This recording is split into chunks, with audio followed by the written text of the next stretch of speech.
Bueno, no sé cómo va a salir esto, pero en fin.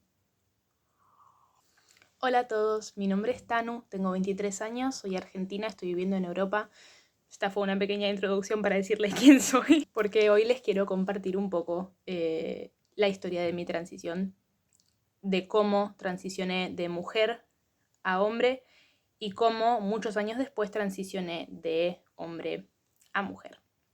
Mi transición empezó acompañada de muchos estímulos negativos externos. Yo no creo, puede ser que me equivoque, pero yo no creo que ninguna transición de género empiece cuando una persona se está sintiendo genial.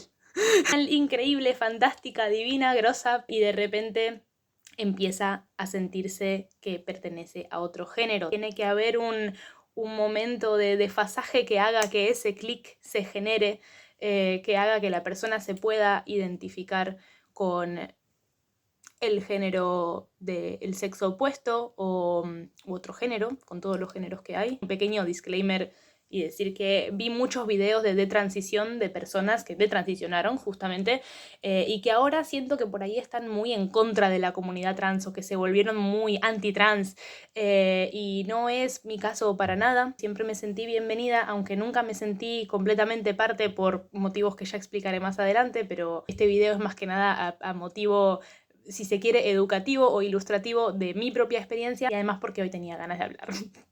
Así que eso es. Los estímulos negativos externos que mencioné al principio fue que me acababa de mudar de país, estaba viviendo por primera vez en Europa, estaba esperando mi ciudadanía italiana, como muchos argentinos, viviendo en un pueblo / ciudad que se llama Udine y estaba sola.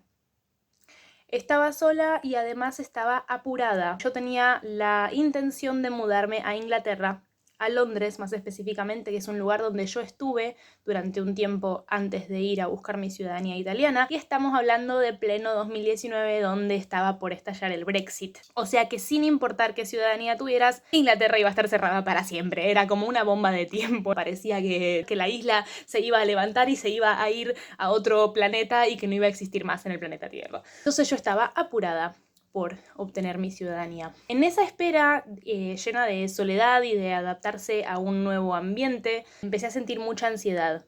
Me empecé a dar cuenta de que yo me había puesto expectativas muy altas de lo que iban a ser esos años. Quería estar en la universidad para tal año, quería tener mi ciudadanía para tal momento, quería ir a hacer tal cosa para tal momento. Y la vida no es realmente así, sobre todo cuando uno piensa en esos objetivos tan a largo plazo, que es como te faltan años. No sabés lo que va a pasar. En ese momento de tanta creación de ansiedad, mi cuerpo empieza a cambiar mucho, como sucede. Nuestros cuerpos cambian constantemente, sobre todo en esa edad, ¿no? Entre los 19 y los 30, me imagino esos 10 años donde todo cambia. Y como yo pasaba tanto tiempo sola, encerrada en una casa, mirando películas, porque era mi único lugar seguro y además comiendo de ansiedad, no comiendo de placer, comiendo sin parar, mi relación con la comida y con mi cuerpo empezó a cambiar muchísimo. De repente me miraba al espejo y no me reconocía más y no me gustaba más. ¿Cómo esto se transformó en lo que es ahora? ¿Qué pasó? Toda esa crisis entre la espera de un documento y el cambio del cuerpo me generó una profunda tristeza, además de mi sensación de soledad. A esto me refería cuando dije muchos estímulos externos negativos, porque por ahí si yo ahora viviera una situación de ese tipo, la viviría con otros ojos, pero a los 19 no tuve otra opción que sentirme mal y hacerme sentir peor. Todo eso se transformó en una especie de depresión conjunta. Empecé a desapegarme de mí misma, empecé a desapegarme de mis propios sueños, de mis propias expectativas, de lo que quería del futuro. De repente todo me parecía horrible, me quería morir y además, este es el punto importante, empiezo a desapegarme de mi sexualidad. Yo siempre fui una persona que habló mucho de sexualidad, son temas que me interesan un montón, he compartido anécdotas con amistades, siempre hablé de sexo desde muy chiquita, antes de tener cualquier tipo de experiencia ya estaba hablando de eso porque me daba curiosidad, me parecía que era importante hablar de eso.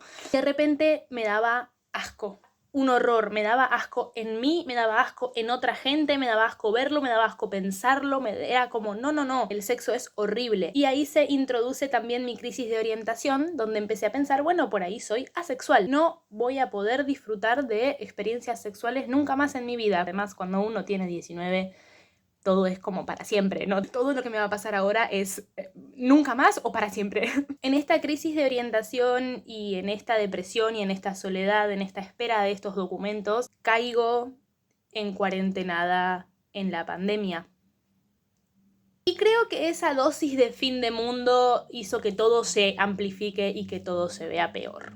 Fue ahí que tuve mi primer atraso menstrual serio. Tuve un atraso, si mal no recuerdo, de 20 días, entonces estamos hablando de un gran desfasaje hormonal. Me llené de acné mal, me dolía todo el cuerpo, no tenía energía. Acababa de empezar una fuerte y mal hecha dieta vegana. Las dietas veganas son geniales si se hacen bien, pero si se hacen mal es lo peor que te puede pasar. Y de repente empecé a fantasear con qué pasaría si la gente me tratara a mí como chico. Y empecé a pensar en cómo sería mi cuerpo si yo fuese hombre. Una noche, cuando finalmente menstruo, viene con muchísimo dolor, entonces yo me quedo en la cama llorando y sintiéndome mal. Todo esto que vengo contando hasta ahora viene siendo bastante gris. Se pone peor. Hablando con una amiga, esa misma noche, ella me pregunta, che, pero ¿querés que te trate de chico? ¿Te parece que sos hombre trans? Y recuerdo la sensación de pánico que me agarró en ese momento. Ahí es cuando ella por primera vez me habla con pronombres masculinos y yo siento una euforia y una representación que me hace largarme a llorar. Me puse a llorar y lloré toda la noche. Hasta ese momento yo no había tenido ningún contacto con la comunidad trans. No sabía muchísimas cosas y me parecía que no, que eso iba a hacer que las cosas sean más difíciles. En ese momento empieza mi periodo de negación.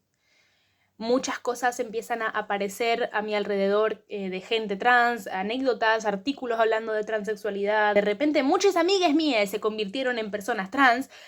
Y yo estaba como, ¿qué está pasando? Estábamos en el medio de una especie de simulacro del fin del mundo. En el proceso de negar todo eso, lo hice peor. Cuando uno niega esas cosas que le están pasando, suelen empeorar. Tuve mis primeros ataques de pánico, mis primeras crisis de angustia. Creo que es importante que haga un pequeño paréntesis y que hable de privilegio, porque conozco mucha gente que pasó por situaciones similares, incluso más difíciles que la mía. Yo lo hice parecer que era una cosa terrible y hay personas que eso es la realidad. Yo tuve mucha suerte y mucho acompañamiento. A pesar de que estaba sola en un continente que no conocía, no faltó el apoyo de mi familia. Y eso es una cosa que no puedo dar por sentado y que además no pasa muy seguido. Yo los llamé a mis padres. Mi papá se hizo cargo de que yo no me sienta enferma, de que yo no sienta que tenía una patología o un problema. Eso era lo que yo estaba sintiendo en ese momento. Mi mamá se puso en contacto con psicólogos y me dijo, mira, te lo pagamos nosotros, te estamos acompañando. Mis hermanas me escribían muy seguido. Sentí que había un apoyo y que había una nutrición de todos esos vínculos y que todo el mundo estaba ahí para apoyarme. Y eso no tiene precio. Fue una de las principales cosas que me ayudó lentamente a reconocer mis pronombres, a reconocer mi identidad. Yo me empecé a identificar como hombre a los 20 años. Pude hablarlo también con mis amistades y pude decir, chicos, me siento hombre, me gustaría que me traten así, así y así. La gente que se alejó, se alejó. Ni idea quiénes son. La mayor parte de la gente se quedó y me apoyó y me ayudó a renacer. 2020 y 2021 fueron 2 años muy duros porque ese principio de transición igual me costó mucho. A pesar de que lo había como aceptado o ya interiorizado, era muy difícil acostumbrarme a esa nueva realidad. Era muy difícil tratar conmigo. De repente los pronombres eran mucho más difíciles de entender porque vos me tratabas como mujer. Y eso para mí significaba una falta de respeto y yo me ponía a llorar. Pero al mismo tiempo vos me tratabas como hombre y era incluso peor porque no quería, porque no entendía. No podías tratarme de ninguna manera porque yo estaba negacionista. No sé cómo estaba. Después de acercarme a conceptos que para mí eran lejanos, como los ataques de pánico, como las crisis de angustia, como los ataques de llanto, como la disforia de género. ¿Qué es la disforia de género? ¿Qué es la disforia de género?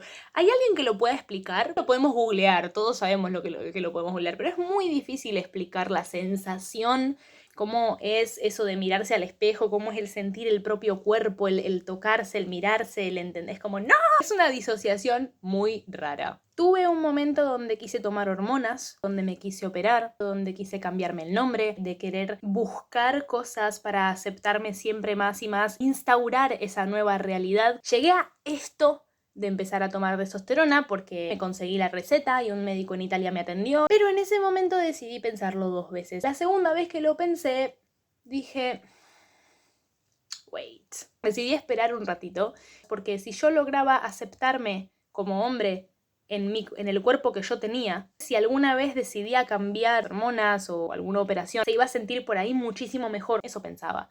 Y así fueron pasando los años donde yo me fui instaurando mi nueva personalidad, con mi nueva imagen, con mi nuevo nombre, con mi nuevo pelo, con mi nuevo pronombre, con mi nuevo nombre, con la forma en la que me trataba la gente en la sociedad. Y acá es donde pasan 3 años. 3 años pasé identificándome como hombre. Muchas personas se acostumbraron a tratarme como chico porque 3 años es mucho tiempo. Llegamos al punto donde eso por ahí se deshilacha o empieza a deshacerse.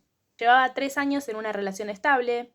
Estable por la duración del tiempo, no porque la relación haya sido estable emocionalmente. Yo empiezo a sentir que adentro mío había muchas preguntas. Siempre tuve mucha energía femenina y hablo de la energía femenina como energía femenina y energía masculina como el yin y el yang, ¿no? Como una cuestión más espiritual, no tanto ligada al color rosa o al color azul, ¿no? Estamos hablando de una cosa por ahí que es más del equilibrio, de cosas que están adentro de uno y de cómo uno las percibe. Me di cuenta de que ya era bastante indiferente yo a los pronombres.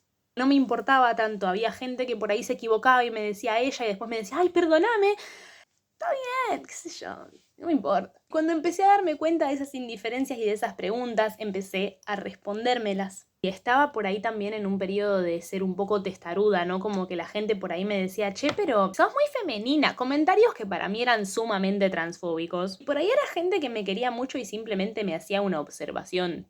¿Algo está cambiando? O tipo, no, yo soy igual, ¿no? Qué transfóbico que sos. Se genera esa resistencia. Ese diálogo, yo tengo un viaje a Argentina, de repente estar un poco en mi casa, ¿no? De repente en mi centro, con mi familia, reconecto con mi ciclo, me doy cuenta, por ejemplo, de que algún día me gustaría tener hijos, que era una cosa que yo siempre dije, no, jamás voy a tener hijos, ¿no? Cambio climático, la sociedad, todos nos vamos a morir.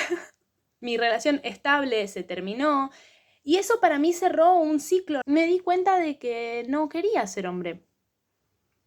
El tiempo en el que me sentí hombre, ahora yo lo veo y lo agradezco, lo entiendo también. Me gusta cómo lo viví, con la honestidad con la que pude en ese momento, a pesar de mis momentos de negación fuerte. Reconozco las cosas que aprendí, reconozco lo mucho que aprendí de género, de sexualidad, de mi género y mi sexualidad, y de cómo usar la energía que tengo. Creo que cada experiencia trans es una experiencia que no puede ser comparada a otras. Me es difícil por ahí reconectar a veces con muchas personas trans. Siento que estamos en un periodo donde, como venimos de tanta violencia y de tanta falta de aceptación y de tanto dolor, hay una especie de defensiva, como que toda persona trans que conozco por ahí tiene una especie de barrera de protección, ¿no? De tipo, ante cualquier cosa tengo mi escudo. Es un poco lo que yo tenía también. Me cuesta un poco relacionarme con personas trans, siento que me ven como el enemigo, pero es una comunidad que desde el principio me ayudó mucho. Todas las personas trans con las que tuve contacto durante el principio de mi transición me prestaron su oído, su escucha, su presencia. Una cosa que aprendí, todo puede cambiar muy rápido. Y eso igual creo que lo apliqué al resto de mi vida. Cada cosa que uno aprende de uno mismo y del mundo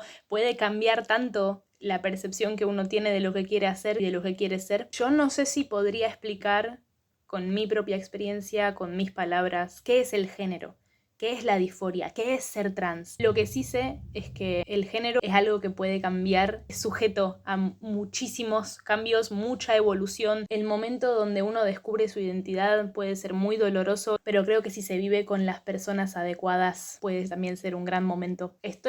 Ahora me siento muy mujer. Me siento muy en línea con las cosas que quiero y con el tipo de energía que tengo en mi ciclo. Como mujer estoy muy orgullosa de haber sido un chico trans. Y es algo de lo que me estoy dando cuenta ahora a medida que va pasando el tiempo, que digo, qué bien que viví ese momento, qué bien que me pasó eso, qué bien que tuve esa experiencia, qué útil que puede llegar a ser esto. Esto fue mi pequeño delirio místico de historia. Esto fue cómo transicioné y cómo detransicioné. Y a alguien le puede llegar a interesar que haga un video sobre energía femenina y masculina, el ciclo femenino, cómo fue mi ciudadanía italiana. Mucha gente me preguntó por eso. Lo puedo hacer sin ningún problema. Espero que les haya interesado o hayan aprendido algo de mi experiencia como persona trans. Les dejo un besito y sigan su instinto.